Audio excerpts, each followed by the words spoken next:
Hello, my name is Matthew Rogers. I'm a screenwriter, and in this video, I'll be writing a full feature film from idea to finished first draft in 48 hours.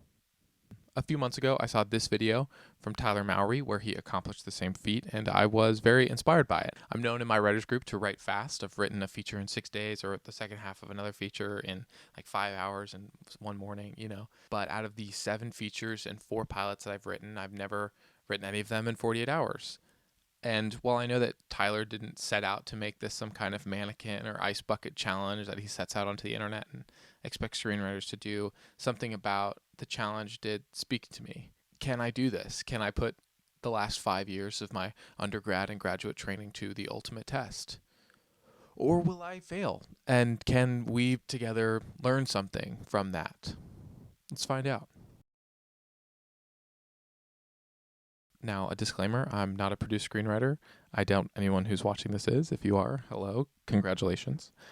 I know I'm different than Tyler, so I'm hoping I can have a different approach. And I'm writing a comedy, so hopefully there's some fun things we can think about with comedy that's different than the thriller that he wrote.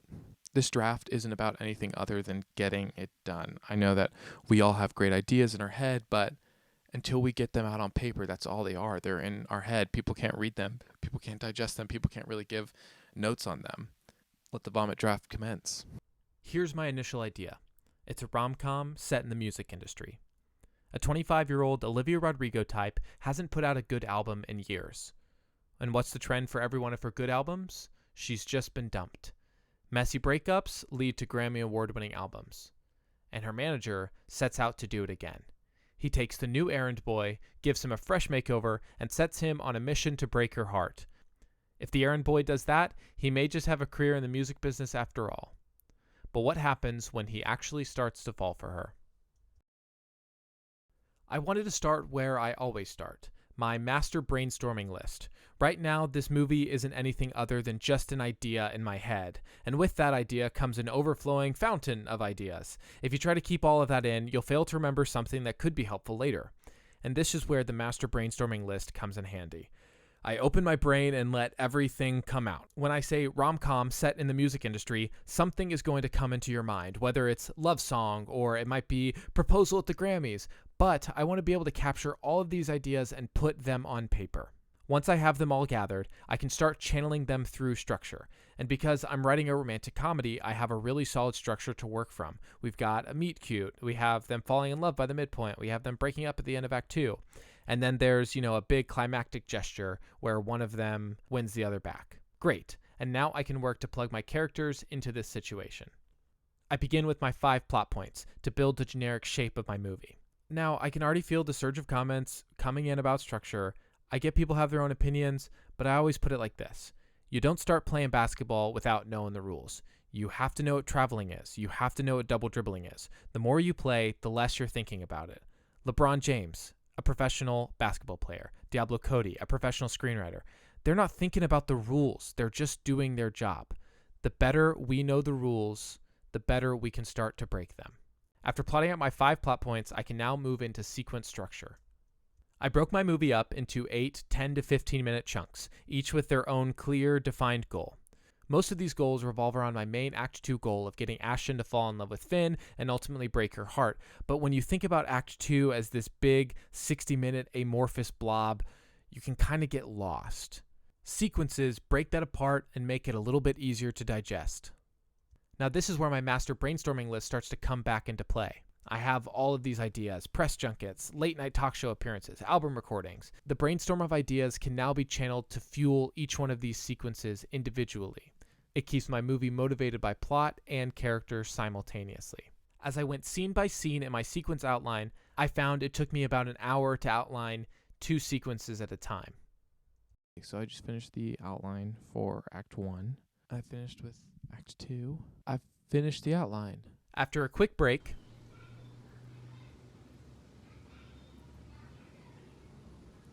I came back to start pages.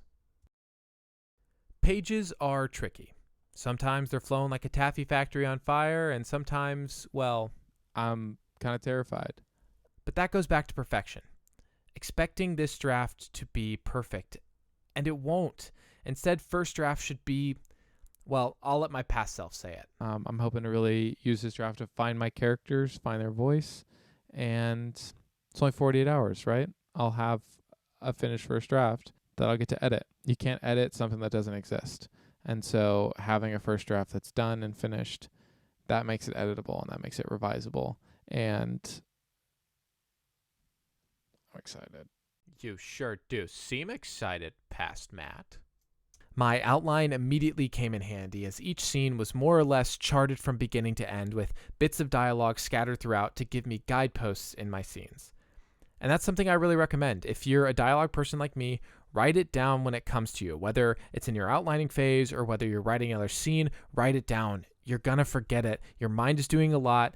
It's hard to remember, but it's really, really easy to write down in the moment. I wrote, and I kept writing until... Okay, that's Act 1. Done. Pages are done. We're at just right on the 24th page, which is very exciting. From here, I knew I could take a break, have real talks with real people, and I could come back at a later time. After dinner, I jumped back in and kept writing until... What's up? I finished my midpoint about 30 minutes ago. And I got on TikTok and got distracted and forgot to update you guys. I'm stopping here. I definitely feel like I could keep going, but I know I have enough time tomorrow to write the next 50 pages. My outline has really been helping. I definitely think putting in extra work in the outline has made writing the pages easier.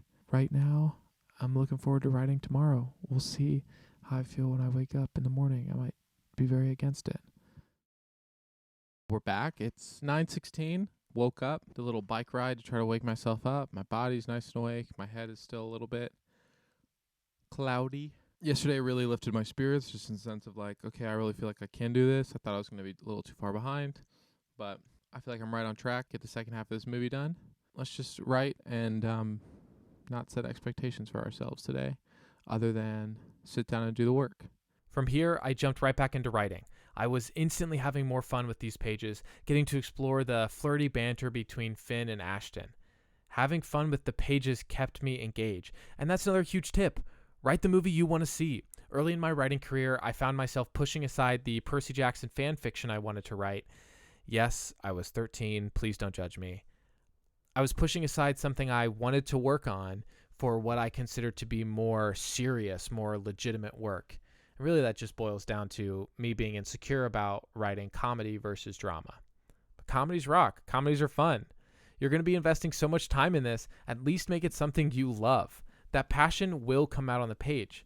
If you don't have scenes you're excited to write, you won't have scenes people are excited to be watching. Channel your passion for your project through every scene. And it was this passion that kept me going. My phone was close. Yes, I was getting more distracted, but I was motivated to finish the script. Once you cross your midpoint, you can see that finish line, and it's kind of addicting chasing it down. It's 2:42, and done. It didn't focus. Done. I'm right at the bottom of my 87th page. Feeling pretty good about it. I really enjoyed writing it. I love my characters and sort of love the journey that they went on, and really had a lot of good energy writing the script. And I think that's what helped me finish like 17 hours early, which is pretty crazy. Actually, I didn't think I'd done the math until now. When I started this, I legitimately didn't think I was going to be able to finish.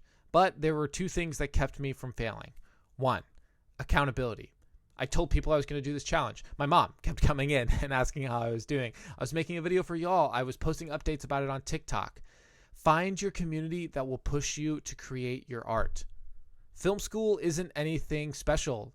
It's just deadlines. And we've been trained K through 12 that grades matter for our self-worth. They don't. Making your art does. And that goes to point 2. Put in the work. If you put in the work, no matter how hard the task, you will get it done. You don't have to put in 48 hours, okay? Start at 30 minutes, move up to an hour, 2 hours. You'd be surprised how fast something like this can come together. I certainly was. This is why we as artists, especially artists who want to turn our passion into a career, need to start learning to work when we're uninspired. This is a job. There were times in these 48 hours where I wanted to stop writing. I was done. But I kept chipping away one scene at a time. I knew I would finish eventually. So start putting in the work. I know I will. And together, we can accomplish great things. Thank you for watching.